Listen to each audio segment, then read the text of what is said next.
So hello my dear future bankers, welcome back to my channel. And I hope आप सब लोग पढ़ रहे होंगे एंड आपकी पढ़ाई में और थोड़ी सी हेल्प करने के लिए this video is here. I am sure you might have seen the thumbnail of the video, but I will tell you कि this video is all about how to solve questions of parallel sitting arrangement. ये topic मैंने इसलिए choose किया क्योंकि ये topic मेरा एक time पर थोड़ा सा वीकर साइड पे होता था। So here I am, I will tell you कि मैंने अपना पैरेलल सिटिंग अरेंजमेंट कैसे स्ट्रॉन्ग किया था, कौन से वो टिप्स थे, कौन से वो ट्रिक्स थे जो मैंने फॉलो किए, जो मैंने नोट्स बनाए, जो मैंने छोटे छोटे नोट्स बना के अपनी वॉल के ऊपर पेस्ट किए थे। आई will show you all those notes along with I will also solve 3 questions, मतलब 2 क्वेश्चंस, एक आपके लिए होगा in the end of the video. And ये क्वेश्चंस पैरेलल सिटिंग अरेंजमेंट हो गया, फ्लैट फ्लोर हो गया, मतलब जैसे टू पी एंड क्यू, उसके बाद ऐसे करके फ्लैट फ्लोर ही बोलते हैं ना उसको। हाँ, ऐसे ये वाले टॉपिक्स मेरे सारे वीकर टॉपिक्स में आते थे। पजल्स में मेरी स्पीड नहीं आ पाती थी, मैं कंफ्यूज हो जाती थी। इसलिए मैं आपको सॉल्व करना सिखाऊंगी, कैसे करते हैं, मतलब सिखाऊंगी तो क्या, आप सबको आता है। I just brush up your concepts, ठीक है। तो let's go and solve this 2 questions and then third question is for you, आपको सॉल्व करना है। और अगर मैं आपको यहाँ पर बताऊँ तो गाइडली ने एक बहुत ही अच्छा ऑफर लॉन्च किया है एंड इसका कॉन्सेप्ट काफी डिफरेंट है। वो ये है कि हम अपने हिसाब से कोई भी कोर्स चूज कर सकते हैं, मतलब जो एग्जाम्स हमें देने हैं उसका आपको बंडल मिल जाएगा, ठीक है, and at a very nominal price. जो भी आपको कोर्स है, ठीक है, it starts from 99 and for maximum discount you can use my code TG Max, ठीक है। बिग सिलेक्शन डेज, यस, हमारे पास दिन बहुत कम है। I will show you once, ठीक है। जैसे हम अगर प्लैटिनम वाला देखेंगे तो इसमें कौन कौन से एग्जाम्स कवर्ड हैं, अगर आप देख पा रहे होगे, IBPS, RRB, ये सारे टेस्ट है इसमें। और ये काफ़ी नॉमिनल प्राइस पर है, मुझे ये चीज़ अच्छी लगी। मैंने गाइडली से काफ़ी सारी चीज़ें कवर करी हैं। पजल्स, मैं रीजनिंग के, जैसे आप लोग पूछोगे आप 25 पजल्स कहाँ से करते थे, मैंने बहुत सारे puzzles, 25 puzzles, set of 25 puzzles गाइडली से करती थी, ऐसे डेली बेसिस पर करती थी, डिफरेंट लेवल के क्वेश्चंस करती थी। तो यू कैन ऑल्सो सी, ठीक है, it is up to you. काफ़ी नॉमिनल प्राइजेस पे आपको मिल जाएंगे। ओके, तो अभी हम पैरेलल रो वाले पजल्स करेंगे, क्योंकि मैं ये इसलिए करवा रही हूँ कि ये मेरा वीक टॉपिक था। तो मैं चाहती हूँ कि मैं आपको बताऊँ कि मैंने कैसे इसको थोड़ा सा स्ट्रॉन्ग किया था। या स्ट्रॉन्ग तो वैसे प्रैक्टिस ही होता है, लेकिन जो जो टिप्स मैंने फॉलो किए थे, कुछ चीज़ें, वो मैं आपको दिखा देती हूँ, ठीक है। तो पहले हम क्वेश्चन पढ़ते हैं। क्वेश्चंस के बीच में जो जो चीज़ें आती जाएंगी वो मैं आपको बताती जाऊँगी, ठीक है। 10 persons are sitting in a 2 parallel rows are facing towards each other। सबसे पहली चीज़ जो मैं पैरेलल वाले पजल्स में करती थी, एक इसका स्ट्रक्चर बनाती थी ऐसे ऐसे करके, जितने भी लोग हैं 1 2 3 4 5 10 हो गए ना, एक इधर एक इधर। उसके बाद नॉर्मली जो मेरी अप्रोच रहती थी टुवर्ड्स ईच अदर है, तो मैं, जैसे ये है ना, नॉर्थ साउथ ईस्ट वेस्ट, ठीक है, ठीक है। तो जैसे ये है ना, तो मैं इधर को ही लेती थी नॉर्थ, इधर को ही लेती थी साउथ। मतलब जैसे डायरेक्शन, नॉर्मली कुछ लोग ऐसे भी करते कि पहले पूरी कंडीशंस लिख लेते हैं उसके बाद कंटिन्यू करते हैं, बट मैं यहीं पे बिठाती थी नॉर्थ वाले लोगों को, यहीं के बिठाती थी साउथ वाले लोगों को, ठीक है। उसके बाद फिर जो मेरा पहला स्टेप तो हो गया ये डायग्राम बनाना, दूसरा हो गया रेफरेंस, तीसरी चीज़ होती थी कि यहीं पे लिख देती थी कि ये जैसे यहाँ पे लिखते हैं, है ना, इन रो 1 स्पेसिफाई किया होता है कि जो रो 1 में कौन कौन बैठा है, एंड रो 1 के जो लोग हैं जो बैठे हुए हैं वो नॉर्थ देख रहे हैं या साउथ देख रहे हैं, ईस्ट देख रहे हैं या वेस्ट देख रहे हैं। तो मैं यहीं पे सारा लिख लेती थी। ABCDE are sitting and facing towards south, ठीक है, साउथ की तरफ फेस कर रहे हैं। तो अब साउथ की तरफ कौन फेस कर रहा है, रो 1 है ये वाली, रो 2 होगी ये वाली, रो 1 में ABCD है और साउथ की तरफ फेस कर रहे हैं, यहाँ पे ABCDE ऐसे लिख लिया। उसके बाद PQRST are facing towards north, PQRST इधर बैठेंगे, ये रो 2 है। बस इतना सा ये बेसिक दिया होता है, हमें जल्दी जल्दी लिखना होता है। तो हम यहाँ पे दोबारा से एक बार ड्रॉ कर लेंगे, 1 2 3 4 5। ठीक है, रो 1 हो गई, ये रो 2 हो गई, P Q R S T, ठीक है।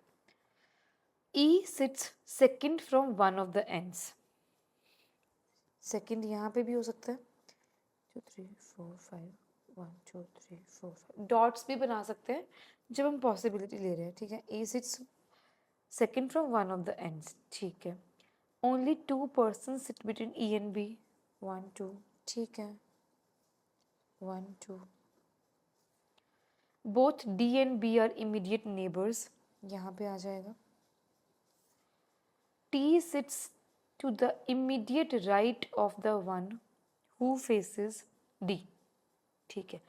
अब यहाँ पर ना क्या होता है ना, अगर हम पहले से स्पेसिफाई करके चल रहे हैं कि ये वाले नॉर्थ है, ये वाले साउथ है, तो हमें लेफ्ट राइट का भी उसी हिसाब से ध्यान रखना पड़ेगा। बट अगर हम स्पेसिफाई नहीं कर रहे हैं कि हम कहीं भी बिठा देंगे, तो हम कैसे भी डायरेक्शन कर सकते हैं। लेकिन मैं ऐसे ही करती थी, डायरेक्शन पहले स्पेसिफाई करके फिर आगे क्वेश्चन करती थी, तो मैं अभी लेफ्ट राइट का ध्यान रखूंगी, ठीक है। अब लिखा है टी, टी इधर बैठेगा ना, तो टी सामने की तरफ देख रहा है, ठीक है, facing north, T is facing north, ठीक है। तो T sits immediate right, T एक बंदे के इमीडिएट राइट में बैठा है, right of the one, this person जो है वो डी को फेस कर रहा है, बस ये तो यहाँ पे आ जाएगा, बहुत इजी है ये तो, ठीक है। इसके सामने यहाँ पे आ जाएगा टी, ठीक है। The number of person sitting to the left of T, अब टी की लेफ्ट में कितने हैं, 1 2 3 4 है, इधर इधर कितने हैं, 1 2 है, ठीक है। इज जो 4 है वो 1 more than number of persons हैं sitting to the right of Q, Q की राइट में मतलब 3 लोग हो गए यहाँ पे क्यू की राइट पे कितने हो गए, 1, यहाँ पे क्यू आ जाएगा, ठीक है। ये स्क्वायर बनाया मैंने, डी नहीं है। अब क्यू की राइट में 3, 1 2 3, यहाँ पे आ जाएगा क्यू, ठीक है। S sits to the immediate right of Q, Q के इमीडिएट राइट में एस है, यहाँ पे आ जाएगा, ठीक है। उसके बाद R sits to the left of P, easy है, R sits to the left of P, R sits to the left of P, R sits to the left of A, neither sits opposite to S, यहाँ पे नहीं आएगा, not to are,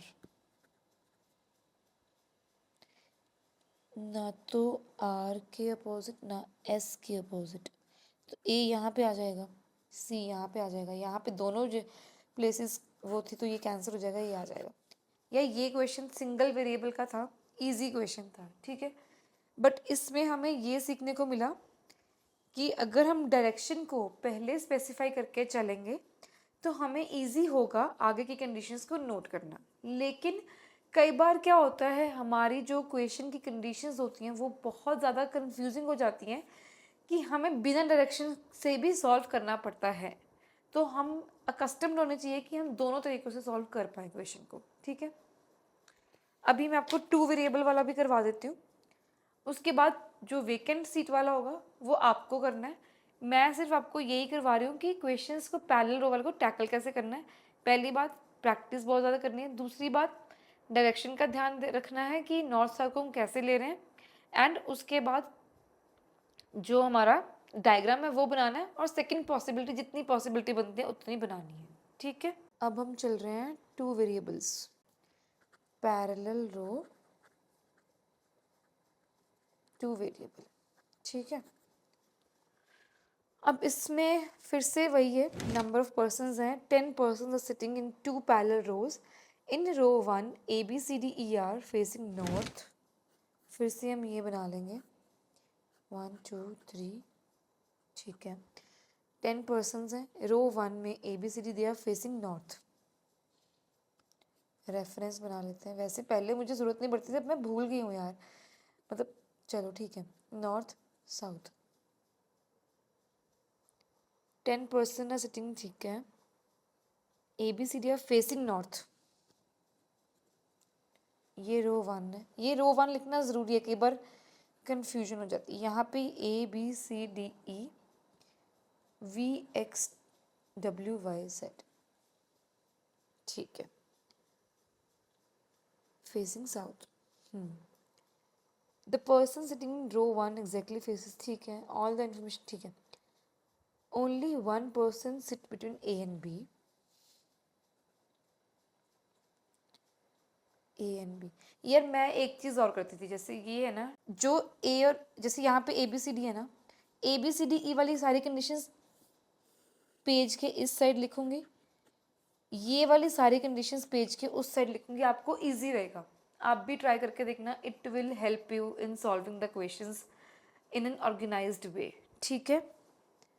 only one person sits between A and B, both of them are not sitting at the ends of the row, ठीक है। अब यहाँ पे भी A एंड B हो सकता है, ठीक है, बस। तो हम यहाँ पे A, यहाँ पे B ऐसे कर लेते, 2 केसेस बन जाएंगे, ठीक है। One person sit A and B, both of them are not sitting at the ends. Z sits third to the left of W। अब यहाँ पे ध्यान देना है, ये इस तरफ फेस कर रहे हैं तो हमारा लेफ्ट और राइट अपोजिट हो जाएगा, है ना। तो मैं आपको बताती हूँ दोबारा से पढ़ के, Z sits third to the left of W। हम W के राइट में बिठाएंगे Z को, क्योंकि ये फेसिंग साउथ है, ठीक है। लेफ्ट को राइट पढ़ना है बस, ठीक है, जैसे जब फेसिंग साउथ होते हैं। W who is not facing both A and B, ठीक है। यहाँ पे A और B नहीं आना चाहिए, चाहते हो तो मैं कंडीशन रख के दिखा देती हूँ, लेकिन हम पहले क्वेश्चन पढ़ लेते हैं। The person who is sitting second to the left of D is facing V। Person who is sitting second to the left of D is facing V। ऐसे कंडीशंस लिखनी है, आप देखते जाइए, ठीक है। B is facing neither X no Y। B जो है ना तो X को फेस कर रहा है ना Y को फेस कर। अब देख रहे हो कि मैं ABCD को नीचे लिख रही हूँ, XYZ को ऊपर लिख रही हूँ, क्योंकि हमारा क्वेश्चन हमने वैसे ही फ्रेम ऑफ रेफरेंस अपना लिया हुआ है, इजी रहेगा। C is not facing V। C जो है वो V को फेस नहीं कर रहा। V who is not an immediate neighbor of X। V के बगल में X नहीं है। चलो पहले हम देखेंगे कि कौन सी कंडीशन इजी लग रही है। ये इजी है ना, A एंड B ऑलरेडी हमारे में है, तो हम इसको प्लेस कर देंगे। W यहाँ पे नहीं आ सकता, यहाँ पे भी नहीं आ सकता। W को 1 2 छोड़ के Z, ठीक है, नहीं आ सकता W यहाँ पे। W यहीं पे आएगा, एक ही कंडीशन बच रही है दोनों जगह पे, 1 2 छोड़ के Z, 1 2 छोड़ के Z, ठीक है, हो गया, हो गया। उसके बाद V को हम प्लेस कर सकते हैं D डॉट समवन, नहीं आ सकता। D डॉट समवन यहाँ पे आ सकता है। D डॉट, नहीं, अगेन तो सेम ही आएगा, D dot someone V। V के आगे C नहीं है, तो C यहाँ पे हो जाएगा।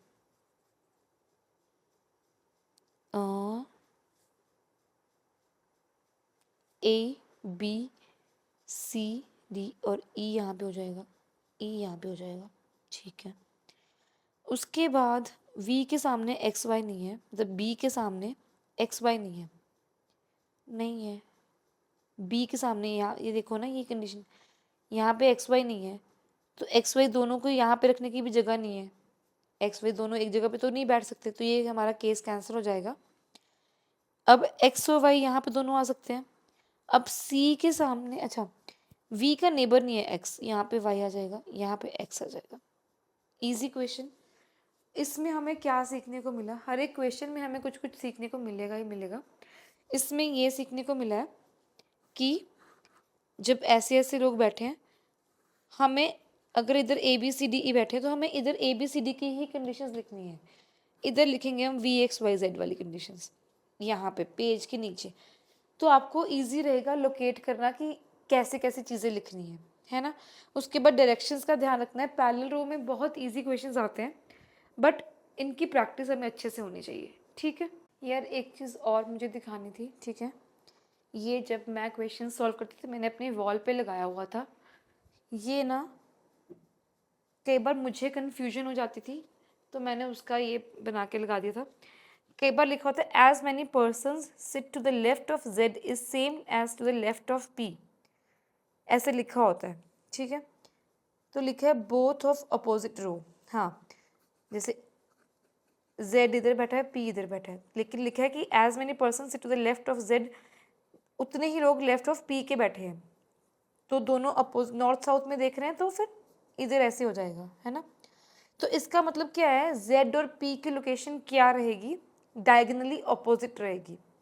वैसे दैट इज़ क्वाइट ऑब्वियस, लेकिन कई बार क्वेश्चंस में मैं कंफ्यूज हो जाती तो मैंने ऐसे लिख लिया था, अगर ये मैंशनड है कि as many person sit to the left of Z is same as to the left of P, और दोनों बंदे अपोजिट रो में हैं, अपोजिट फेस कर रहे हैं, तो जेड और पी डायगोनली अपोजिट बैठेंगे, ठीक है।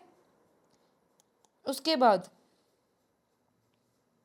जैसे ये मैंने बना के लगाया कि ये बंदा यहाँ पे अगर 1 2 3 4 5 6 है तो डायगोनली अपोजिट इसका ये हो जाएगा, इसका ये हो जाएगा, इसका ये हो जाएगा, इसका ये हो जाएगा, और इसका ये देख लेना कैसे है, ठीक है। और क्या लिखा है, लेफ्ट राइट फ्रंट, रुको, लेफ्ट लेफ्ट डायगोनल, ओके, रुको समझने दो। अच्छा हाँ, अगर लिखा है लेफ्ट लेफ्ट है यहाँ पे तो डायगोनल हो जाएगा, अगर लिखा है लेफ्ट एंड राइट तो फ्रंट में हो जाएगा, वो सही है। अगर लिखा है as many person sit to the left of Z is same as to the right of P, और दोनों अपोजिट साइड्स में है, अपोजिट फेस कर रहे हैं, तो फ्रंट में हो जाएंगे, सामने सामने। लेकिन अगर डायगोनल है तो मतलब अगर दोनों जगह लेफ्ट लेफ्ट लिखा है तो डायगोनल हो जाएंगे। आई होप आपको समझ में आ गया होगा, ठीक है।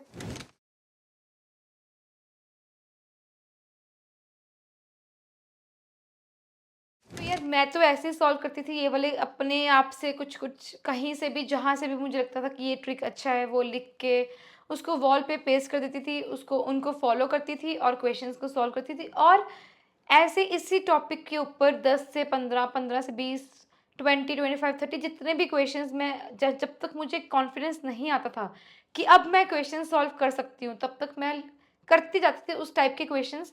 And then I would stop कि हाँ अब मुझे कॉन्फिडेंस आ गया, अब मैंने इस टॉपिक के जैसे पैरेलल अरेंजमेंट है, इस टॉपिक के सारे टाइप्स के क्वेश्चंस कर लिए, अब मैं नेक्स्ट टॉपिक उठाऊंगी और उस टॉपिक को स्ट्रॉन्ग करूंगी। तो आई वुड रिक्वेस्ट यू कि आप भी ऐसे ही करिए, रिक्वेस्ट नहीं सजेस्ट कर सकती हूँ, स्ट्रैटेजी आपको अपनी बनानी है, बट आई वुड सजेस्ट कि पहले आप एक कॉन्सेप्ट जैसे पैरेलल सिटिंग अरेंजमेंट है उसको आप बिना टाइम बाउंड के क्वेश्चन सॉल्व करो। आपको लगता है कि अब जैसे प्रैक्टिस करते करते 10 डेज हो गए, अब आपको लगता है कि अब मेरा होल्ड इस टॉपिक के ऊपर आ गया है, अब आप टाइम बाउंड क्वेश्चंस कुछ सॉल्व करके देखो, तब पता क्या होगा, आपको देखते ही पता चल जाएगा कि ये क्वेश्चन तो मैं कर लूँगा पैरेलल सिटिंग अरेंजमेंट का, लेकिन अच्छा यहाँ पे 14 पीपल हैं तो ये मैं छोड़ देता हूँ, इसकी कंडीशन थोड़ी सी डिफरेंट है, ये नहीं मैं करूँगा। लेकिन हाँ अगर 12 people are sitting in parallel sitting arrangement तो ये मैं क्वेश्चन कर दूंगा। अच्छा ये 2 वेरिएबल वाला है ये मैं स्किप करूँगा। ऐसे आपको पता होना चाहिए कि ये क्वेश्चन डुएबल है, आप कर लोगे या फिर नेक्स्ट क्वेश्चन करना है, ठीक है। तो दैट्स ऑल फॉर टुडे, ठीक है, और पढ़ते रहिए। See you in the next video very very soon, bye bye.